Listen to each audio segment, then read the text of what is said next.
ప్రజా తీర్పుకు సమయం వచ్చింది. 600 రోజుల క్రితం 6 అద్భుతమైన గ్యారంటీల హామీతో అధికారంలోకి వచ్చిన కాంగ్రెస్ ప్రభుత్వం ప్రజల పరీక్షలో పాస్ అయిందా, ఫెయిల్ అయిందా అనేది ఈ వీడియోలో తెలుసుకుందాం. వీడియోని స్కిప్ చేయకుండా ఎండ్ వరకు చూడండి.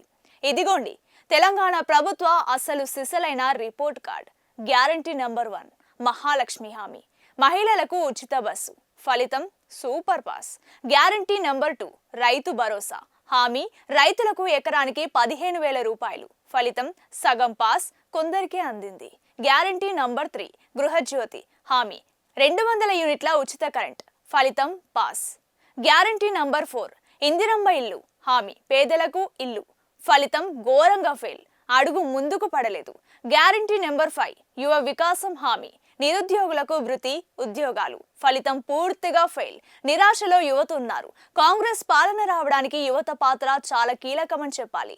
అలాంటి యువత విషయంలో ప్రభుత్వం పట్టించుకోవట్లేదనేది వాస్తవం.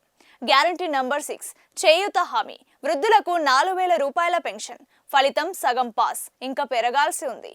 6 గ్యారంటీలలో 2 పాస్, 2 సగం పాస్, 2 ఘోరంగా ఫెయిల్. ఇప్పుడు అసలు తీర్పు చెప్పాల్సింది మీరు. ఇది కొలుగురు 24/7 న్యూస్ టీవీ నిర్వహిస్తున్న తెలంగాణ ప్రజల మెగా సర్వే.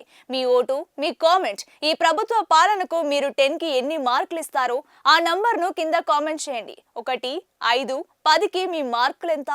తెలంగాణలోని ప్రతి ఒక్క ఓటర్ ఈ నిజాయితీ గల రిపోర్ట్ కార్డ్ చూడాలి. ప్రతి వాట్సాప్ గ్రూపుల్లో ఇది షేర్ అవ్వాలి. ఇలాంటి రిపోర్ట్ కార్డులు మరిన్ని కావాలంటే ఇప్పుడే కొలుగురి ఛానల్ను సబ్స్క్రైబ్ చేసుకోండి.